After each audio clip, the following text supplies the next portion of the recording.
My name is Linda. I'm 59 years old. A lot of people, when they first meet me, don't really understand who I am. I suppose that's by design. I don't like to show too much. It's always been easier to stay quiet, to blend into the background, and let things happen around me without drawing attention to myself. That's what people are used to. I suppose it's the way I've lived my life for most of it. I've been married to Robert for 27 years. We met when I was in my early 30s. I was working in a small accounting office at the time, just starting to get my feet under me after a difficult breakup. Robert was charming. Of course, he was. He had that magnetic charisma that pulled people in. He was the life of any room, the kind of man who could talk a room into anything. He convinced me that we could build something together, that we could make a life that meant something. And we did. In fact, we built everything we had together. We started from nothing. The restaurants, the house, the savings account that we thought was a cushion, all of it. We were a team in the beginning, or at least I thought we were. We put our hearts into the businesses. I handled the numbers, the accounts, the staff, and everything that needed attention behind the scenes. Robert did what he did best. He managed the front of house, he schmoozed clients, and he made everyone believe that he was the one who was the real mastermind, the public face of it all. And for years, that worked. I never minded being in the background. To me, it was enough. I didn't need recognition. I didn't care about the praise. I had my family, my son, and our businesses. What else did I need? But something changed in the last 2 years. Slowly, imperceptibly at first, Robert stopped being the man I knew.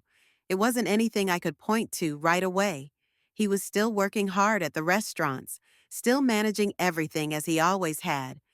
But at home, he became quieter, more distant.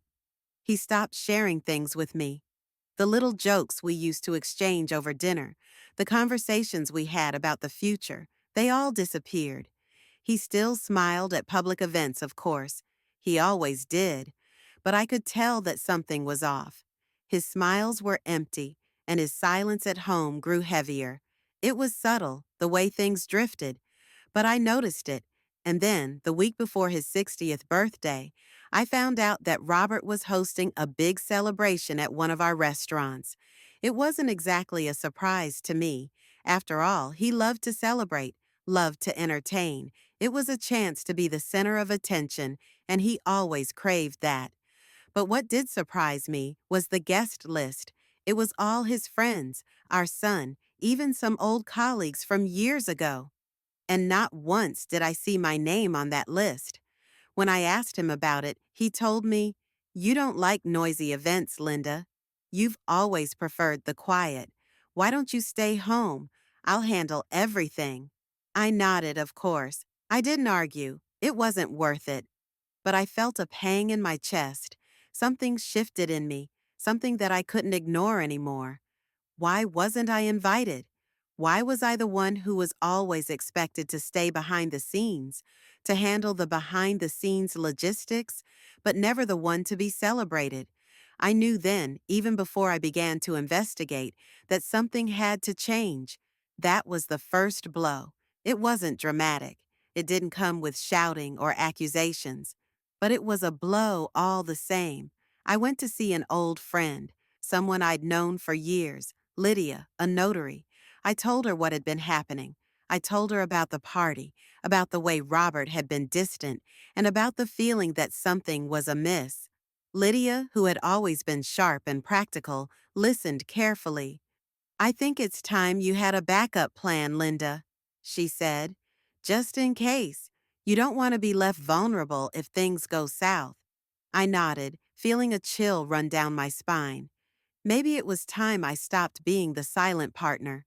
Maybe it was time I took matters into my own hands.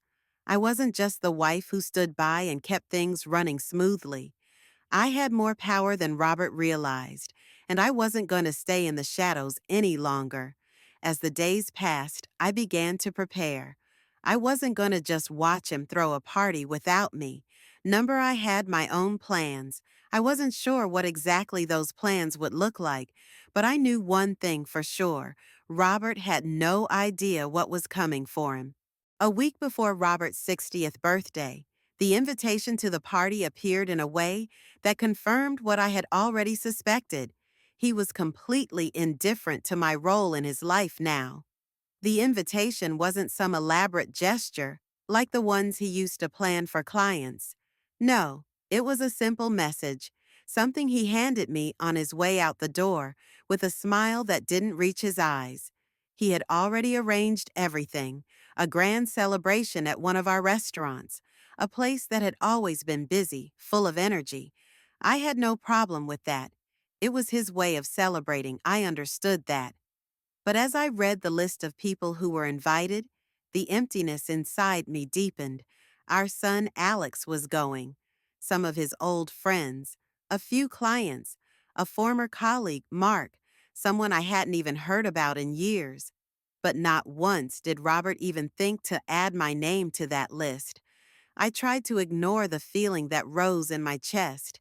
It was just a party after all, right? But the more I thought about it, the more the thought gnawed at me. He was isolating me. He was making it clear that I was no longer important in his world. A small, silent part of me that had been unnoticed for so long finally began to scream. I deserved more.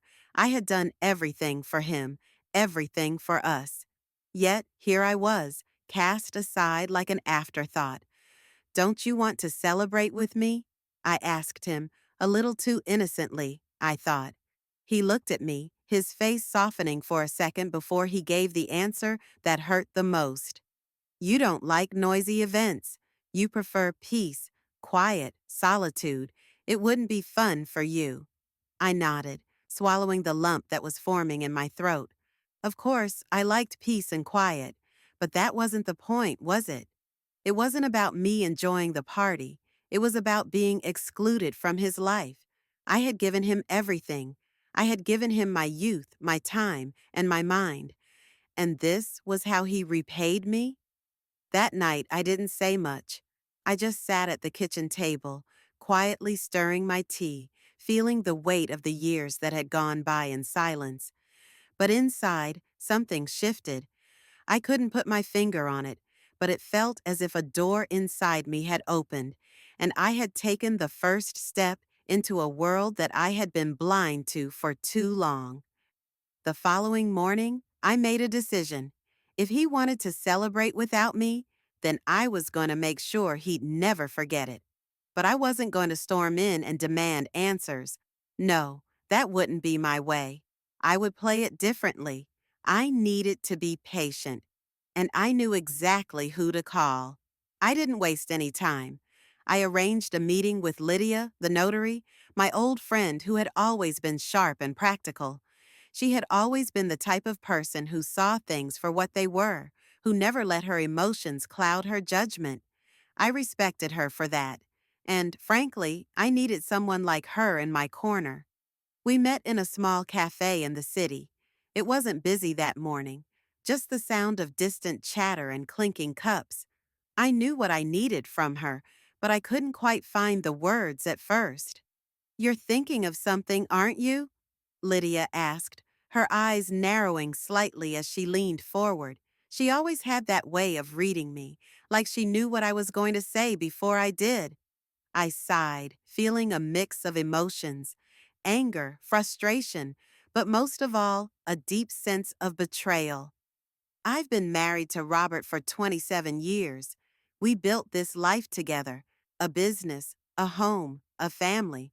But lately, it's like he doesn't even see me. He's invited everyone to his birthday party, even a former colleague I don't even know. But not me, not his wife, not the woman who's been managing everything for him all these years. Lydia's gaze softened. She leaned back in her chair and tapped her fingers on the table thoughtfully. "So, what are you going to do about it?" I looked down at my hands, clenched tightly around my cup. "I don't know yet, but I do know that I'm done being invisible. I've kept everything in place for so long. I've protected him. But what about me, Lydia? What happens when you're no longer useful to someone? What happens when you realize you've been taken for granted for far too long? Lydia studied me for a moment before speaking again. Linda, I think it's time for you to take control. You've always been the one holding the pieces together, but now it's your turn.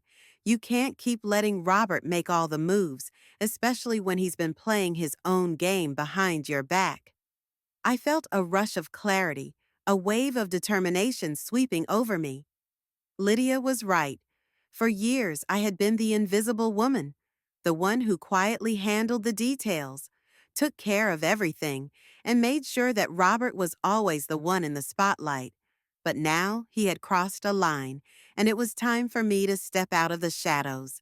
I need you to help me, I said finally, my voice steady. I need to make sure Robert can't just waltz through life without facing the consequences of what he's done. Lydia nodded, a slow smile creeping up on her lips. I can help with that. You know I have connections, but you need to be prepared for what's coming next. Once you start down this road, there's no turning back. I took a deep breath. I'm ready. It wasn't long before I had everything I needed. Copies of all the necessary documents, contracts, registration papers, loan agreements, everything. Robert had no idea that I had kept these things all along. He had been so certain that I was just the shadow behind him. But now I was the one who held the foundation of everything we had built. I was the one with the real power. I wasn't going to take action just yet. No, I had to wait for the right moment. The right moment would come, and when it did, Robert would find himself on the receiving end of the consequences. But first, I had to make sure he had no idea that I was already steps ahead of him. And then the party arrived, the night he thought he was going to celebrate with everyone, without me. And I was going to make sure he understood the true cost of his indifference. Robert had always been the face of our success. He was the one everyone saw when they walked into our restaurants, the one shaking hands, making deals, and charming the clients. But I was the one who held the strings behind the scenes. I was the one who made sure everything ran smoothly, who kept track of the numbers, who handled the taxes, and kept everything in order. Over the years, I became like a ghost in the machine, indispensable but invisible. I had never minded it. At least I thought I didn't. After all, Robert was the charismatic one. He was the one people remembered. And I was content with my role. I liked the quiet, steady routine. It was comfortable. But now I realized how wrong I had been. All this time, I had been giving him control over everything, including our lives, our business, and even the illusion of power over me. But it wasn't just an illusion. There were things Robert had forgotten, things he had never bothered to ask about because he thought I was just his obedient partner. He didn't know that I was the one who had kept the most important documents. He didn't know that when we took out the second loan to expand, I had quietly signed my name as the primary owner. He never asked to see the bank accounts or the company registration papers. He never suspected that behind the scenes, I had made sure that everything, absolutely everything, was in my name. The loans, the assets, the accounts, they were all tied to me. But I hadn't told him. I had kept it to myself, not out of malice, but because I thought that, as a couple, we had built something together. I believed we were partners, equals in this enterprise. I never imagined that I would one day need to protect myself from him, from the very man I had devoted myself to. But now I saw it for what it really was, a house of cards, built on promises, trust, and a lot of silence. I had known about the second loan when Robert had pushed for it, claiming it was necessary to expand the business. We were doing well, but Robert always wanted more customers, more money, more influence. He had been so eager, so sure that we needed to take the risk. I agreed, not because I was convinced it was the right thing, but because I had always been the one to keep us on track financially. I knew the numbers, I understood the business, and I trusted Robert, maybe too much. But when I signed those loan documents, I made sure to leave a little something behind for myself. It wasn't much, but it would be enough. I had made sure that if anything went wrong, if Robert made any mistakes, or if he ever turned on me, I would have the legal right to everything. It was a quiet kind of power, a power that Robert never even thought to question. I had always been the one who understood the fine print, the one who read the terms and conditions. While Robert went on with his public life, living for the applause and admiration of others, I was carefully building a foundation beneath him, just in case. I made sure the paperwork was mine, and when it came time to sign the loan, I made sure that my name would be the one associated with it. Robert's name? He was just a figurehead. It was all part of the act he played. Always the charming businessman, always the face of everything. But now I had a choice. I didn't want to take revenge out of spite or bitterness. It wasn't about proving anything to Robert. I had come to terms with the fact that our marriage had been broken long before this birthday party. No, it was about survival. It was about making sure that when everything came crashing down, I was the one standing. As I sat at the table looking over the contracts and documents, I realized how much I had underestimated the role I played in our business. I had always believed in partnership, in equality, but Robert had never seen it that way. He had always seen me as the one who supported him, who quietly took care of everything in the background. Now it was time for him to see that the support he had relied on was the very foundation he had taken for granted. I didn't say anything to Robert. I didn't need to. The first blow would come soon enough, and he wouldn't even see it coming. He thought I was just a quiet, obedient wife, someone who could be pushed aside without a second thought. But he was wrong. I wasn't just a shadow. I was the one who had built everything from the ground up. And now I was going to make sure he understood that. I called Lydia again the next day. This time, I had a plan. I didn't need to wait any longer. The time had come to act. I had all the documents, all the proof I needed. The second loan had been taken out under my name, and Robert had never questioned it. I had carefully hidden my tracks, covering every detail. But now, I was ready to bring everything into the light. It would be a slow burn. I wasn't going to strike immediately. But when the moment came, Robert would realize exactly what he had lost, and exactly how much power I had quietly accumulated over the years. But for now, I would wait. The party was coming, and Robert was going to have his celebration. But he wouldn't be celebrating alone. Not this time. This time, I was going to be right there with him, through a new waitress, a simple dessert, and a box with a bow. A box that would change everything. The week leading up to Robert's 60th birthday was like any other. He continued his routine, quietly pretending that everything was fine. He didn't seem to notice the subtle shifts, the way I became more distant, more focused. His mind, as usual, was occupied with the party he was throwing. I didn't ask him for details. He had made it clear I wasn't invited. He even mentioned it casually, like it was some sort of trivial detail. "You don't like noisy events, Linda," he had said, with a dismissive smile, as if that excused everything. I didn't argue. Instead, I nodded, playing the role he had long assigned me, the obedient, passive wife. I would not make a scene. I didn't need to. The truth was, I wasn't angry anymore. I had already moved past that. My plan was already set, and the pieces were falling into place. No amount of attention from Robert would sway me now. The night of the party arrived, and Robert left early to prepare for the festivities. I stayed home, sitting quietly in the house we had built together, as he slipped further away, surrounded by friends, former colleagues, and our son. They would all gather to celebrate him. I knew exactly how it would unfold. Robert at the center of it all, the life of the party, the man everyone adored, all while I stayed at home, relegated to the background once again. But this time, it would be different. I wasn't just sitting at home. I wasn't just waiting for him to return. I had something in motion, something Robert wasn't prepared for. I had hired a young woman, a college student named Olivia, who lived in the building next to mine. She was looking for extra work, and I knew she had the right kind of demeanor for the job. She didn't need to know the details, just enough to do what I needed her to.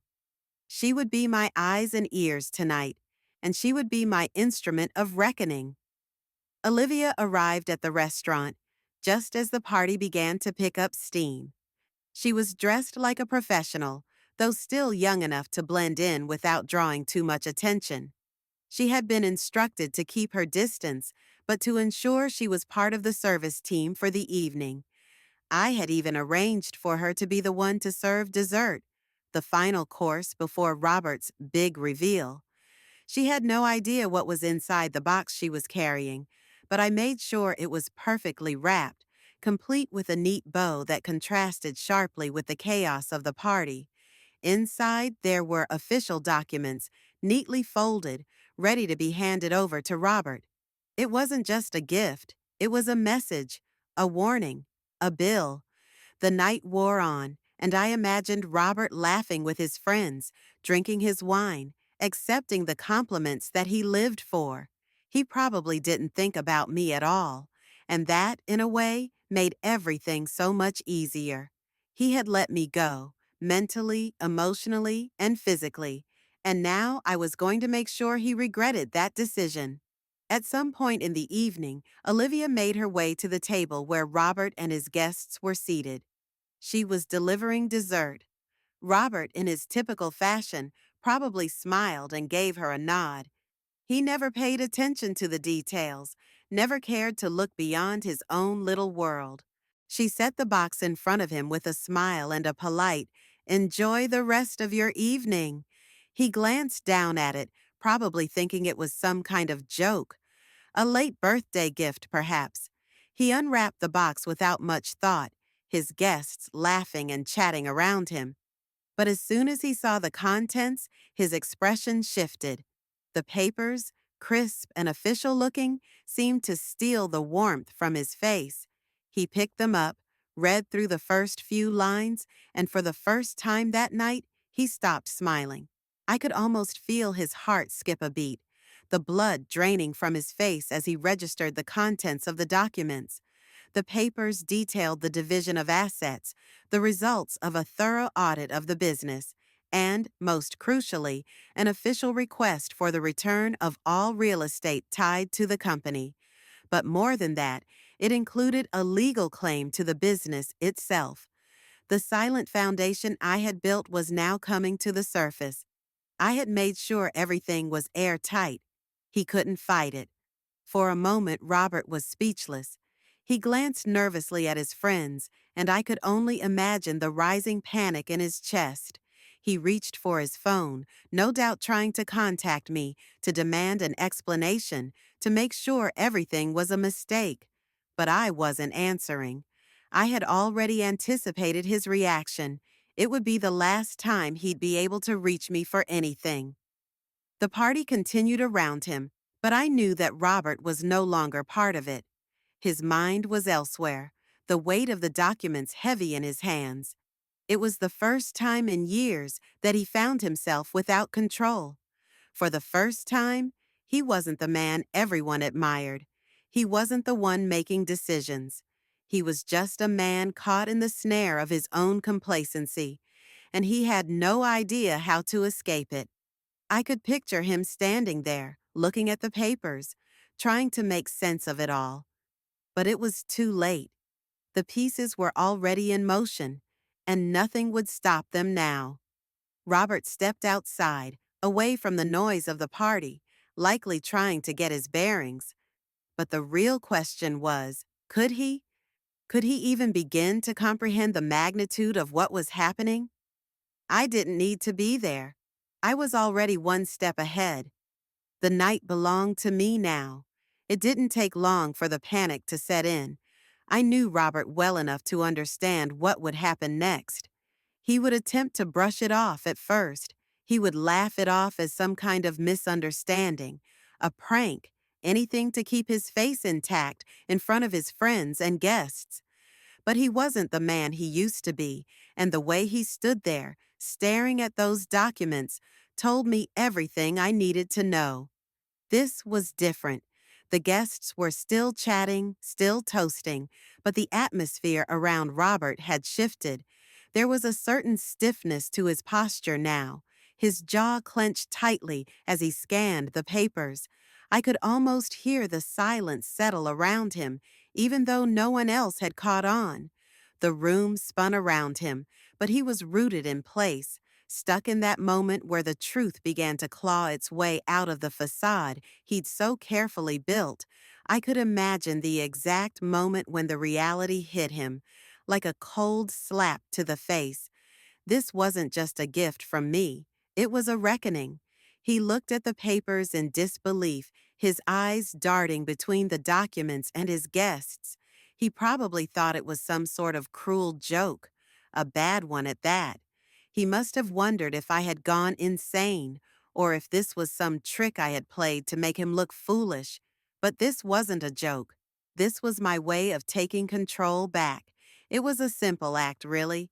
After all these years of being the silent partner, the one who kept the business running, the one who maintained the accounts, the one who handled everything, now it was my turn to step into the light.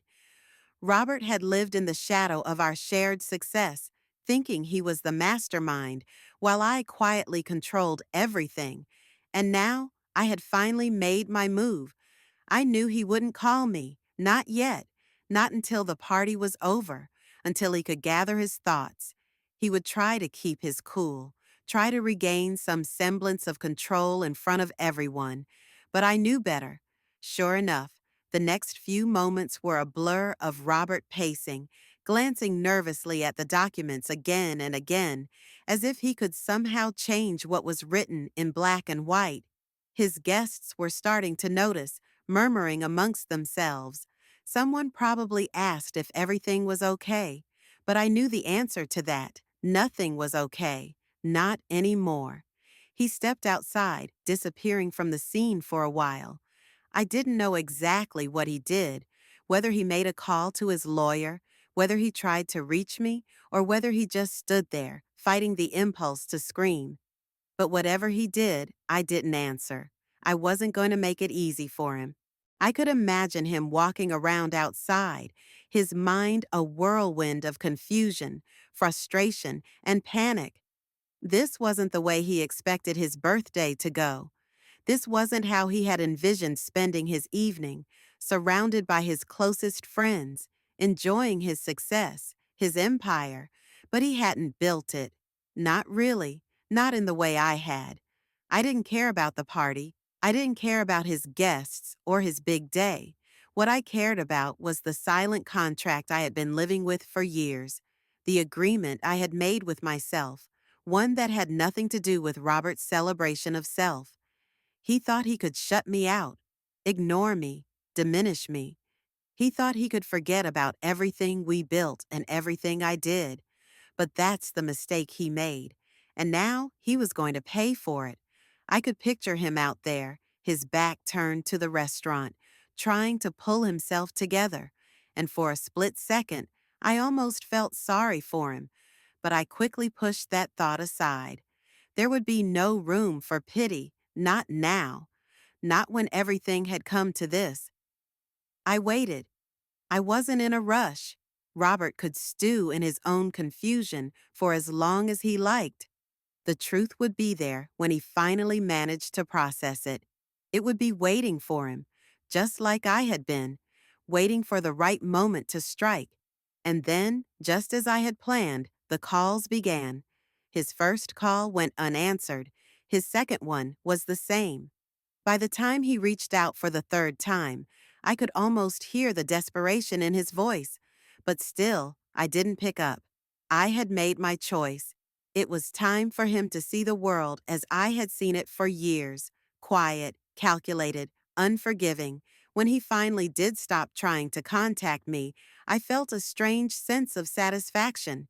It wasn't about anger anymore. It was about showing him, once and for all, that he wasn't the one in control. And that was something he hadn't realized until tonight. Now, the real work was about to begin. His empire was already crumbling.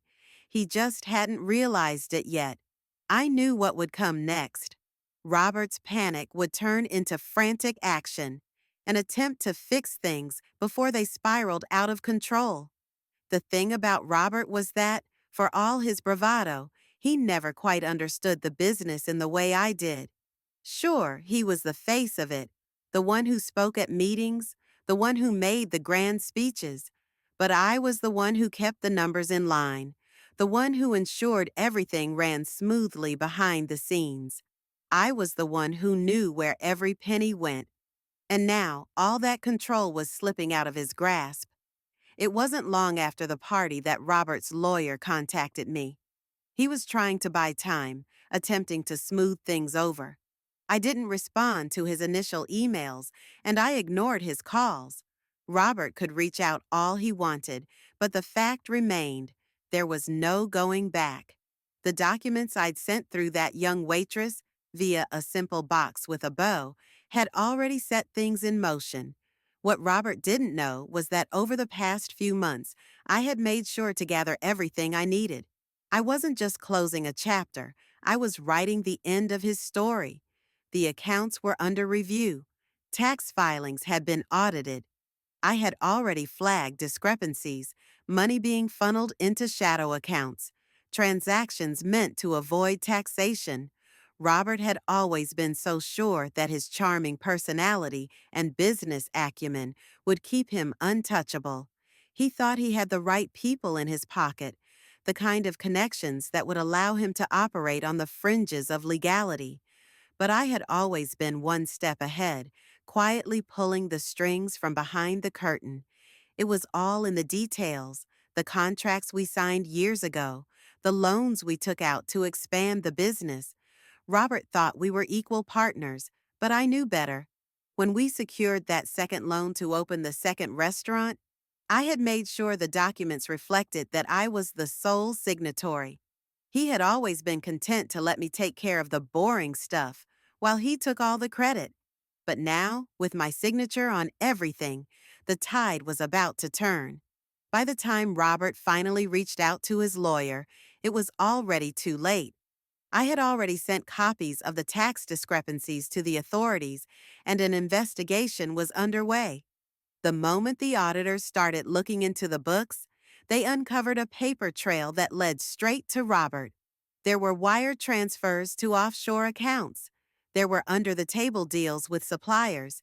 There were shady contractors who had been paid more than they were owed. The numbers didn't add up, and the more they dug, the worse it got. I wasn't the one who filed the official complaint, though I'm sure Robert suspected me. But it didn't matter. I had done enough to plant the seed of doubt. All I had to do was remove myself from the equation, pull out quietly, and let everything else fall apart. And fall apart, it did. Within a month, the repercussions started to hit. Robert's accounts were frozen, his assets were seized. The bank started closing in, and his business, once thriving, was suddenly under investigation for tax fraud. The auditors dug in deep, and with each passing day, the walls grew smaller.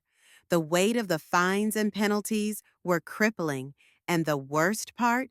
He had no one to blame but himself. Robert had built this empire on the assumption that I would always be in the background, always doing the heavy lifting without ever demanding recognition. But I had never forgotten that this was our creation. Now it was mine. And his downfall, that was just the final chapter. But Robert wasn't going down without a fight. Of course he wasn't. He tried to reach out to me again. More emails, more phone calls, desperate texts. He thought that if he could just get to me, if he could somehow convince me to step in and help fix this, everything would go back to normal. But there was no going back. I ignored him, letting him flounder. I had been patient for too long, and now I was watching him unravel piece by piece.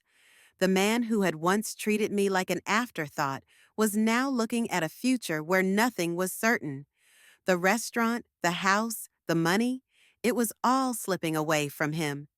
For the first time in years, I felt a sense of satisfaction, but not the kind that filled me with joy.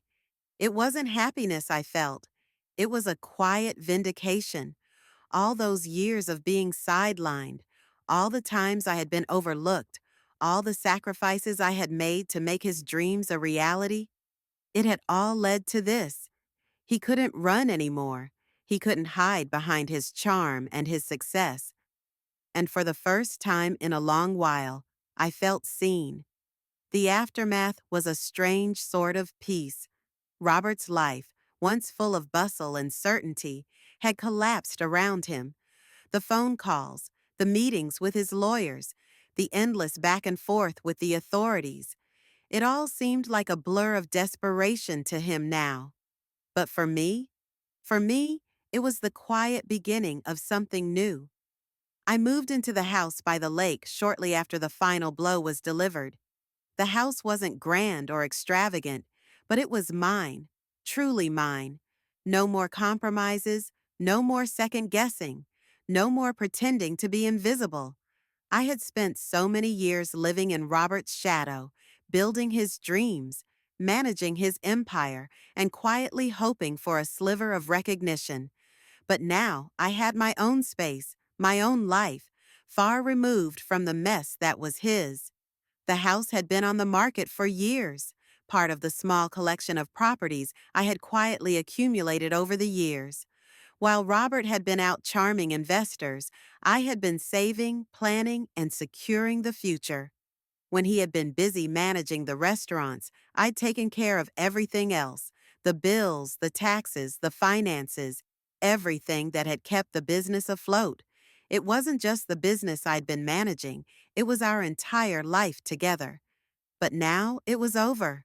I didn't need anything from him, but I couldn't help but feel a small, cold satisfaction whenever I thought of how things had unraveled for him. The fine was hefty, the fines for his tax evasion nearly bankrupting him. The assets were frozen, and the business was going through a full audit, its future uncertain. And despite the fact that he had been the one to make the decisions, he found himself at the mercy of the very empire he had so arrogantly built. The fact that he had no one left to blame but himself, that was the real victory. No friends, no connections, just him and his failing reputation. For the first time in years, I felt free, but it wasn't the kind of freedom you shout from the rooftops. It was a quiet, internal kind of peace, like the calm after a storm. It was the silence of a life that was now mine, on my own terms. I didn't need Robert's money. I didn't need his status. I had my own income now, teaching courses on financial independence for women. It was my way of giving back. For years, I had been the one behind the scenes, silently working while others took the spotlight. But now I had a platform, and I was determined to make the most of it. I talked to women who were in relationships like mine had been, women who were, for one reason or another, taking a back seat to their husbands' ambitions. I helped them learn how to take control of their own finances, how to build their own security. It was a way of reclaiming the parts of myself I had sacrificed all those years. Robert, on the other hand, wasn't doing nearly as well. I knew he was living in a rented apartment now, his former life a distant memory. I hadn't seen him since the day the party ended, but I heard things. Friends who used to admire him no longer returned his calls. People who once invested in his business were now distancing themselves. The empire he had spent so many years building was crumbling, and there was no one left to save him. A month ago, I had seen him outside a small grocery store.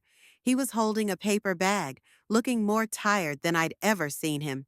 The once proud man who had walked into every room with a sense of entitlement now seemed small and defeated. I didn't feel sorry for him, though. Not even a little. Instead, I thought about the things I had missed out on.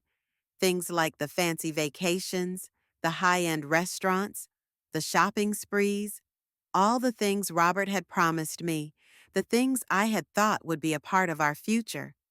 I thought about the times I'd watched him enjoy those things without me, and I wondered if he even realized how much I had sacrificed for him. Then I thought about the cake, that one small indulgence that had always been just out of reach. I had never bought it. It was too expensive, too frivolous, and for all the things I'd done for Robert, running the business, managing the accounts, I had never once allowed myself the luxury of that small treat. I always told myself it wasn't worth the cost. But now, as I stood in my kitchen, alone, I smiled to myself. I walked to the counter and opened the fridge. There it was, the cake, the one that had always seemed just out of my grasp. I took a plate, sliced it carefully, and sat down at the table. For once, there was no guilt, no hesitation. I ate the entire thing, and for the first time in my life, I didn't feel the need to explain myself to anyone. I had gotten what I deserved.